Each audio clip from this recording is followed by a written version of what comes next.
Chers spéculateurs, bonjour et bienvenue dans cette vidéo hebdo du samedi. Alors je sais, le titre ne va pas faire plaisir à grand monde. En général, quand je titre ce type de vidéo, hein, ça arrive tous les 2 ans, hein, je revends mes bitcoins. Et derrière, il se passe ce qui se passe. Donc j'espère qu'il ne se passera pas un marché baissier derrière ça. J'espère que je pourrai reprendre très rapidement position sur les crypto-monnaies et notamment sur le bitcoin.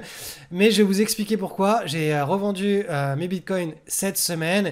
Et pourquoi actuellement, je m'attends pas forcément à un marché baissier. Hein. Vous verrez que j'ai un scénario 1 et un scénario numéro 2 qui ont changé. Mais à un moment donné, il faut sécuriser ses gains. Et c'est ça la spéculation. On n'est pas là pour parier, pour voir. On est là pour spéculer, prendre de l'argent, se retirer quand on est dans une situation où potentiellement les choses changent. Et ensuite, on reste cash pour voir. On met pas d'argent pour voir, on reste cash pour voir. L'argent, quand il est investi, on n'attend pas de voir, on est en train de surfer. Une fois que la vague est en train de se terminer, on sort. Et là, on attend de voir ce qui se passe en étant cash. Donc c'est exactement le type de situation. Là, actuellement, c'est un cas pratique en live. Ces cas pratiques en live, ils sont très challengeants parce que on ne peut pas savoir avant plusieurs semaines et plusieurs mois ce qui va se passer. Et au cours des 5, 6, 7 8 dernières années, eh bien, ces cas pratiques live, voilà, ils ont entre guillemets fait la communauté que l'on est parce que ça nous permet de nous protéger sans payer pour voir. Donc voilà, je vous souhaite une bonne vidéo. J'ai aussi une analyse sur Tesla qui arrive tout à la fin de la vidéo. Allez, analyse du Bitcoin avec une semaine qui se gâte. Ça se gâte sur le Bitcoin. On a une semaine très baissière. Je vous rappelle que la semaine précédente, on était dans une configuration où on était très tranquille. Mais alors vraiment, baba cool. Hein. C'est-à-dire qu'on avait ce magnifique doji ici qui, entre guillemets, nous assurait qu'on avait un support qui tenait. Donc on avait celui-ci et celui-ci. Donc là, entre guillemets, tout était propre, simple. On avait ce magnifique petit triangle qui était en train de se former. Et on avait notre scénario où, voilà. On avait potentiellement, avant cette semaine de baisse, on pouvait repartir très rapidement sur les ATH, casser les ATH et repartir sur une dynamique haussière. Moi, c'est pas le scénario que j'aurais aimé voir. Je préfère le scénario qui est en train de se mettre en place tant qu'on reste sur les niveaux actuels. Le scénario qui est en train de se mettre en place maintenant, c'est une configuration où la marche d'escalier, la consolidation est plus longue dans le temps. Ça pourrait nous amener, on va dire, à la fin de l'année 2024.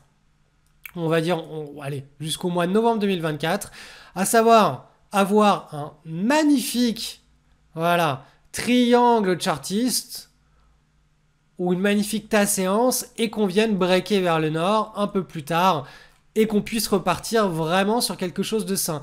Ça, voilà, si vous suivez cette vidéo hebdo, je le répète depuis des semaines et des semaines, pourquoi est-ce que j'adorerais voir ce scénario? Tout simplement parce que on est monté quasi en ligne droite très fortement, on est sur des niveaux, les ATH, hein, sur un niveau de résistance qui est majeur.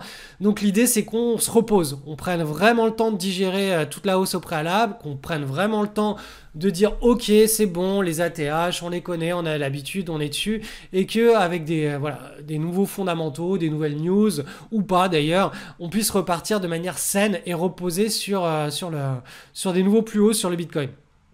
Donc là, maintenant, c'est le scénario qui est en train de se mettre en place suite juste à ce qui s'est passé cette semaine.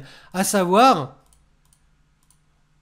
ce petit support à très court terme n'existe plus. Donc la petite pattern à très court terme n'existe plus. On a cassé le support. Donc là, on se lance dans une pattern qui est beaucoup plus à moyen terme. Donc ça, c'est scénario numéro 1. Ça, pour le moment, ça reste, de mon point de vue, le scénario le plus plausible parce que je vous rappelle qu'en mensuel, on a toute cette marge de progression sur le Bitcoin. Et on est au début du bull market en termes de temps et d'amplitude potentiellement. C'est l'image mentale que je garde. Bien entendu, maintenant, il y a un scénario numéro 2, le scénario où ça part vers le sud. Le scénario où tout simplement, on va dire, allez, si on vient clôturer en dessous de cette ligne rouge en pointillé, en hebdomadaire, disons la semaine prochaine, là, moi personnellement, je vais commencer à redevenir beaucoup plus... voilà, mon image mentale va se dire, ok, peut-être que le bull market qui a été mis en place depuis, depuis la fin de l'année 2023, il est en train d'être mis en question et on pourrait assister à ce qu'on appelle tout simplement un dead cat bounce, hop là, et un retour vers le sud. Donc ça, on le verra. De toute façon, on ne peut jamais rien savoir à l'avance, mais si on a un dead cat bounce qui est en train de se mettre en place, ça voudrait dire que là, au cours des prochaines semaines, on va assister, entre guillemets, à une dégringolade très forte. On assistera à nouveau, alors là, ce sera le dead cat bounce, hein, donc c'est le chat qu'on lâche du dernier étage. Boum, le chat touche le sol. Il rebondit, on a l'impression qu'il est vivant, et puis finalement il est mort, et puis voilà, on lui creuse sa tombe, il va tout en bas. Donc peut-être qu'on est dans un scénario de Dead Cat Bounce, on verra ce qui se passe, mais voilà, je tenais à vous dire que là, vu que cette semaine, on est en train d'assister à une zone d'agitation, on ne sait pas jusqu'où la zone d'agitation peut amener le Bitcoin. Si on reste sur les niveaux actuels, très bien, on est sur le scénario que je vous ai dessiné ici en bleu, hop. Si par contre on commence à accélérer vers le sud, Dead Cat Bounce. Dead Cat Bounce, ça veut dire attention, potentiellement le bull market est terminé pour l'année 2024 et il faudra assister là à quelque chose de beaucoup plus long dans le temps, une consolidation avec beaucoup plus de volatilité à digérer. Hein. Là, si on crée un Dead Cat Bounce, ça veut dire beaucoup de volatilité, donc ça veut dire beaucoup de temps pour digérer cette volatilité et donc un prochain bull market qui sera décalé dans le temps donc au cours de l'année 2025. Pour le moment, on n'y est pas, mais voilà, ce sont les deux scénarios maintenant qui occupent mon esprit, c'est mon image mentale. On reste dans le scénario numéro 1, à savoir pas de Dead Cat Bounce tant que cette zone de support en rouge là, elle n'est pas cassée, qu'on ne vient pas la semaine prochaine ou la semaine d'après dégringoler vers le sud. On reste dans un scénario où on a une belle consolidation sur plusieurs mois qui se met en place. Par contre, si au cours des prochaines semaines, on commence à dégringoler vers le sud, là, ça sent mauvais. Deuxième chose, d'un point de vue purement, strictement money management, si vous avez initié, comme moi, des positions au début de bull market, cette semaine, c'est la semaine où on se protège. C'est une semaine où moi, je revends mes bitcoins, quitte à revenir dessus plus tard, je préfère locker mes plus-values. On a quelque chose qui ressemble à ça. Là, je vous la fais simple. Je vous la fais analyse technique. J'ai lu 3 pages sur le livre d'analyse technique. On casse un support oblique, boum, en clôture, ce qui n'était pas le cas la semaine dernière. On le casse, on sort de ses positions, on est très content, on a des beaux gains. L'idée, c'est de pas d'acheter au plus bas, pas de revendre au plus haut. C'est simplement de prendre la viande en plein milieu. Et là, je le répète, hein, de mon point de vue, je n'ai absolument aucune indication si le bull market est terminé ou pas. Là, c'est juste c'est du money management, c'est de la spéculation. La spéculation ne se fait pas sur des croyances que le nouveau bull market va continuer ad vitam aeternam. Elle se fait juste, cette spéculation, sur on a un signal où ça devient dangereux, on sort, on lock ses gains et on sera prêt à revenir sur le marché par la suite. C'est aussi simple que ça. Il faut vraiment dissocier, il y a une dichotomie entre, je le répète tout le temps, hein, mais entre ce que l'on aimerait voir se passer sur les marchés financiers et nos croyances et ce qui se passe réellement. Et ce qui se passe réellement, c'est que d'une semaine à l'autre, on peut très bien réagir, être acheteur ou vendeur. Et ça n'a rien à voir avec le principe de cohérence qui nous a été inculqué par notre éducation ou le principe que un coup on est fou et un coup on est très intelligent. Non, on réagit juste à ce qui se passe sur les marchés financiers. Donc là, la réaction de cette semaine que j'ai, moi, c'est simplement... Je bloque mes bitcoins, je sors de mes positions directionnelles spéculatives et je serai très très très heureux de réinitier les positions acheteuses par la suite quand la volatilité se sera calmée. Mais je n'ai aucune indication sur est-ce que la volatilité va se calmer ici ou est-ce que la volatilité est en train de repartir très fortement avec un Dead Cat Bounce et elle se calmera dans plusieurs trimestres. Je n'en sais rien. Donc, qu'est-ce qui se passe? Je sors avec mes belles petites plus-values sur le Bitcoin.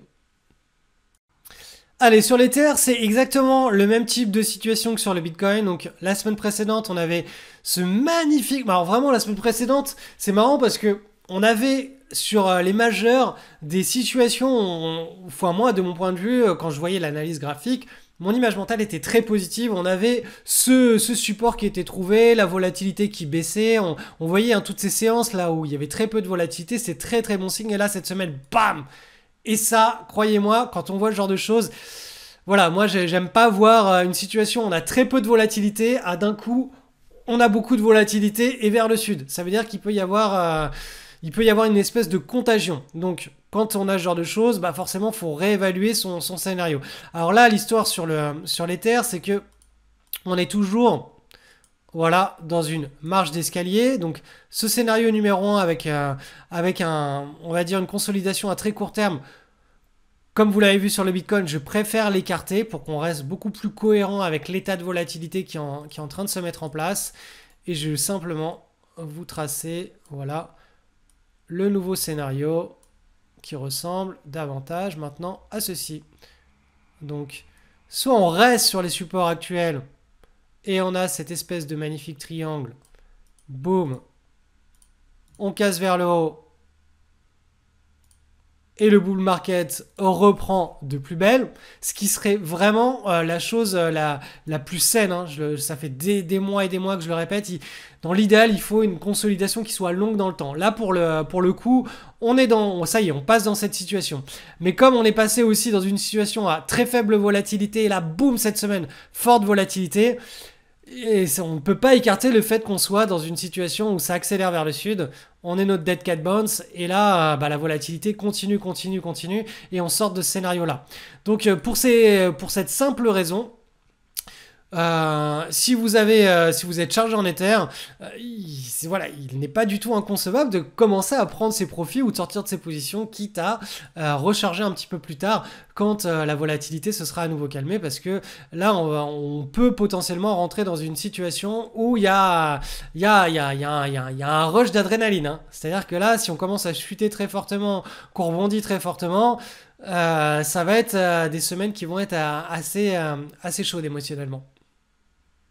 Donc sachez qu'à partir du mois de septembre, donc début septembre, je vais réouvrir mon école de bourse LSL, le spéculateur libre. Donc si vous souhaitez recevoir des communications en rapport avec cette école de bourse 100% en ligne, n'hésitez pas à vous inscrire à ma mailing list. Hein. Le lien de cette mailing list est juste en dessous de cette vidéo et ça vous permettra tout simplement, même si vous ne rejoignez pas l'école, hein, d'avoir énormément d'informations sur comment créer un écosystème vers quel type de spéculation s'orienter, pas de scalping, pas de day trading, voilà, privilégier des unités de temps qui soient hautes, quelques trades par an, c'est-à-dire pas 100 trades par mois, mais plutôt 5 trades par mois, très très bien choisi.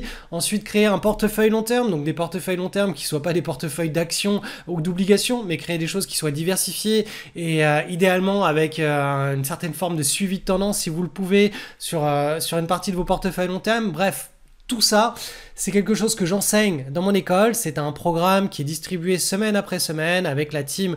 On vous encadre, on suit les marchés, on trouve les opportunités ensemble. On fait les entrées, le suivi des trades, les sorties, etc. Tout ça, bien entendu, est sous forme d'apprentissage. Hein. C'est pas quelque chose où vous avez des signaux de trading. C'est certainement pas le but. Hein. Mais voilà, cette école, ça va être la 9e année. Vous avez aussi en lien le lien juste en dessous, le lien du site lespéculateurlibre.com où il doit y avoir un peu plus de 150 vidéos de témoignages, et il doit y avoir plus de 400 témoignages écrits. Donc voilà, c'est pas une école de bourse qui sort de nulle part. Hein. Je vais attaquer à la 9e année au mois de septembre de cette école de bourse. Donc voilà, derrière, il y a vraiment du travail. Chaque année, j'ai amélioré le contenu, le format. Donc voilà, ceux qui nous rejoindront et qui me rejoindront pendant cette nouvelle année d'école auront forcément un millésime. Et en plus, à contrario du marché des cryptos, le marché des actions, lui, est extrêmement bien orienté et très probablement jusqu'au milieu de l'année 2026, qui vous permettra de profiter de toutes ces opportunités pendant toute l'année scolaire entre septembre prochain et juin de l'année 2025. Analyse de l'or coté contre du dollar américain. Donc cette semaine, très très belle semaine de hausse. Hein, vous le voyez ici, on a cette magnifique petite barre. Donc on a les deux, le double creux, je vous en parlais la semaine dernière. Hein. On avait cette zone là qui ressemblait très fortement à une zone de support puisqu'on venait la travailler sans venir la casser et à chaque fois qu'on la travaillait, on rebondissait. Donc là effectivement on a la vraie validation qu'ici on a un creux. Donc en réalité ça nous fait hop là deux creux. Et deux creux, bah, c'est tout simplement le signal qu'on a une configuration qui arrive voilà, aux 2/3 on va dire, de sa maturation. Donc là, tout simplement, cette première petite marche d'escalier qui s'est effectuée après le lancement du bull market devrait, on va dire, dans les 1, 2, 3, 4 semaines, arriver à maturation et on pourrait voir un nouveau breakout se mettre en place et la tendance repartir de plus belle. Je vous rappelle que sur l'or, coté en dollars ou en euros, à long terme, hein, en mensuel, l'image mentale que l'on a, c'est celle-ci. Hein. C'est un grand canal haussier. On est au bas de ce canal. On a éclaté une magnifique marche d'escalier vers le nord et donc là on est en train de relancer le cycle haussier sur l'or. Donc on a beaucoup de marge à la hausse sur cette classe d'actifs. Donc on est juste là par rapport à un potentiel. Et là, on parle juste de potentiel. On peut très bien aller beaucoup plus haut, on peut très bien s'arrêter au milieu. Mais par rapport à ce qui s'est déjà passé dans les cycles passés, ce potentiel de hausse reste tout ce qu'il y a de plus atteignable. On ne parle pas de faire des plans sur la comète et d'aller s'installer sur Mars et de coloniser Mars. Là, on parle juste d'un mouvement qui s'est déjà passé à de nombreuses reprises et qui devrait à nouveau se passer si la dynamique continue. Sur l'or côté en euros, là je vous passe le graphique en mensuel, donc vous avez l'image mentale à long terme, c'est pareil. On se dirige en principe sur les trimestres à venir vers le haut de ce canal et à très court terme, hop là, on a effectivement là aussi un petit triangle, une petite consolidation avec ce premier creux et le deuxième creux qui est en train de se valider. Donc là, on devrait bientôt arriver à la fin de cette petite marche d'escalier. Et si on casse par le haut, je vous rappelle, boum, si on casse par le haut, ce petit triangle pourrait nous amener sur une zone d'accélération au sein de ce canal haussier. L'argent métal qui lui a rejoint la partie, le bull market des métaux précieux avec beaucoup de retard, eh bien, il va très probablement, comme à son habitude, rattraper le retard de manière, de manière très directionnelle et volatile. Donc cette semaine, on a eu une magnifique semaine de hausse, donc regardez-moi cette belle barre de hausse. Les semaines passées, je vous expliquais que là, on était sur une zone de convergence. À la fois, on avait ce support horizontal. À la fois, on avait ce petit canal comme ça, haussier, dont on peut faire un petit réajustement. Voilà, comme ceci. On avait donc une zone de convergence de support. On voyait bien que là, on avait une petite mèche basse et on était revenu clôturer très proche ici de l'ouverture. Ça veut dire que là on avait potentiellement un support sans même avoir les autres informations de convergence. On avait potentiellement un support. À nouveau la semaine d'avant, une petite mèche basse et on revenait clôture au-dessus. Et puis bon là cette semaine on a clairement le creux, hop là, qui est formé. Et donc là, on s'attend tout simplement à une reprise de la dynamique au sein de ce petit canal. Et peut-être que ce canal pourra être cassé très agressivement vers le nord au cours des prochaines semaines. Puisque, comme je vous l'ai déjà répété au fil des derniers mois, le silver a une propension à décaler de manière très abrupte et très forte, autant vers le nord que vers le sud. Mais comme on est dans un cycle de métaux précieux qui est haussier, on devrait assister à des envolées assez directionnelles et assez fortes au cours du bull market qui est en train de se dessiner devant nous. Allez, analyse du SP500 avec une magnifique semaine de hausse. La semaine passée était une toute petite pause au sein d'une dynamique très haussière. Je vous rappelle qu'on se dirige vers cette zone-ci qui, en mensuel, correspond tout simplement au premier objectif de cette tasse avec Anse. On reporte l'amplitude de cette tasse par rapport à la zone de pivot et boum, on a cette zone d'objectif qui est la zone d'objectif de milieu de bull market. Donc on est en direction, hein. A priori on a un été qui s'avère être assez directionnel. De manière générale, les étés sont assez volatile parce qu'il y a peu de liquidité, mais là on est dans un contexte de marché cette année où voilà, on a de la directionnalité, on a eu un signal de reprise de tendance pendant la deuxième semaine du mois de mai, donc voilà, en principe hein, cet été devrait être relativement directionnel et là ça continue à se confirmer. On va aller voir ce qui s'est passé sur le Nasdaq maintenant. Pareil, hein, très belle semaine de hausse, semaine à 3,6%, notamment on a Meta, on a Tesla qui ont vraiment bien performé cette semaine. Donc voilà, on a des indices américains, indices des pays développés qui sont poussés hein, vers leurs objectifs. La logique reste exactement la même hein, depuis une bonne grosse année. On est haussier, nouveau bull market, donc effectivement c'est un petit peu normal qu'il y ait une redondance dans l'image mentale semaine après semaine et ça devrait durer encore plusieurs trimestres. Donc ça c'est plutôt rassurant parce qu'on ne change pas comme ça du jour au lendemain et toutes les semaines son fusil d'épaule, on retourne pas sa veste tout le temps quand les conditions de marché sont claires, propres et qu'on a une belle image mentale. Ça permet vraiment de rester cohérent et constant dans sa vision des choses. Et encore une fois l'idée, hein, je le répète tout le temps, mais en bourse c'est pas d'avoir raison, c'est juste quand on a raison fort et quand on a tort, on coupe très rapidement sa perte et on a tort faiblement. Mais dans la logique, partez du principe que vous aurez raison ou tort 50% du temps, donc ce n'est pas du tout un facteur qui doit affecter en quoi que ce soit votre manière d'investir en bourse. Hein. Le fait d'avoir tort ou raison 50% du temps, ce n'est pas du tout un facteur à prendre en compte. Ce qui compte, c'est quand je gagne, combien est-ce que je gagne par rapport à ce que je perds quand je perds. Donc voilà, le sentiment de marché est très positif hein, pour le moment et comme depuis pas mal de trimestres sur le marché américain. Sur le marché européen, on va aller voir ce qui se passe sur l'Allemagne, sur le DAX. Donc vous voyez, petite semaine de hausse. Alors, je vous avais tracé voilà, le potentiel deuxième creux. Donc on avait un premier creux ici qui peut-être ne sera pas le premier creux, peut-être ce sera celui-ci le premier creux et on aura le deuxième creux ici. Ça, je ne sais pas encore quelle allure va prendre la pattern, mais en tout cas, on le voit pour le moment, potentiellement, on a un triangle qui est en train de se former, donc une marche d'escalier, une consolidation latérale au sein de cette tendance. On voit bien la vitesse d'accélération de la tendance, elle est dans ce canal en pointillé. Donc voilà, on a le degré d'optimisme des opérateurs hein, sur le marché allemand. Et il est bien orienté à la hausse, simplement depuis le mois de mai. Là, on latéralise, alors même que sur le marché américain, ça pousse très fort vers le nord. Sur le marché européen, on latéralise davantage.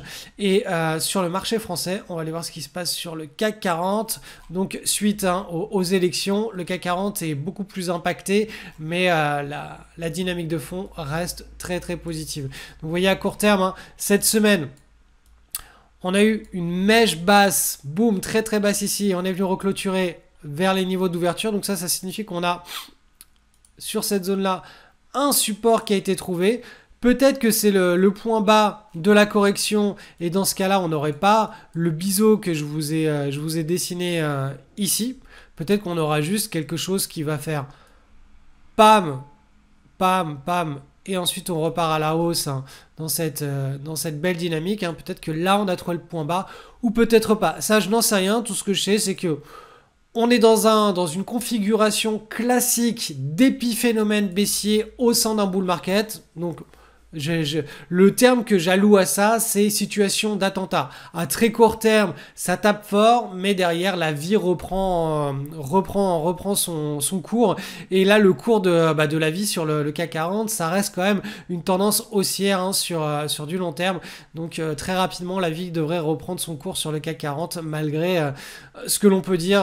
Voilà, c'est pas des attentats à court terme, hein, des coups de pression politique qui vont complètement retourner à un marché et quand on parle de retourner un marché, on parle quand même de multinationales qui font du business bien au-delà des frontières françaises, mais qui sont cotées en bourse sur la place de Paris et qui ont été référencées dans cet indice CAC 40.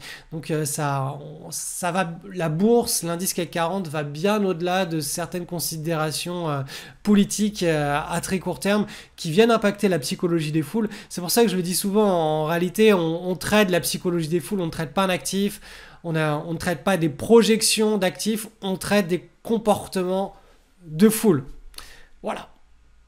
Allez, j'en profite pour vous faire un petit point sur l'action Tesla qui commence à ressembler à quelque chose, en tout cas pour moi, hein, qui n'investit pas sur des datas fondamentales, mais qui investit beaucoup plus sur les comportements des investisseurs. Et je sais que les investisseurs, beaucoup adorent cette action. Certains sont investis à 80% de leur portefeuille boursier juste sur cette action. Ils ont des croyances qui sont extrêmement... voilà, on est du domaine de la religion. Hein, tellement ces investisseurs ont des croyances élevées. Donc, on a une espèce de tasse ici. Et là, enfin, on commence à assister à une brive dense. Donc, vous voyez, lance ici, il nous faut au moins 2 creux. Donc là, cette semaine, ce qui s'est passé, c'est qu'on a... là, on est sur du mensuel. Hein. Je vais vous le montrer juste après, mais bon, je vous le montre maintenant. Cette semaine, on a assisté à une très forte semaine de hausse. Donc je vais vous remettre ça en mensuel pour que vous ayez vraiment l'image mentale. Et ensuite on partira sur l'analyse, sur un petit zoom de ce qui se passe ici. Donc l'image mentale, on est dans un grand canal haussier. On consolide. On devra encore avoir on va dire de la consolidation, je pense que jusqu'à la fin de l'année 2024, voire milieu d'année 2025. Idéalement, il faudrait que Tesla nous fasse ça. Un premier creux, un deuxième creux avec moins de volatilité et le break.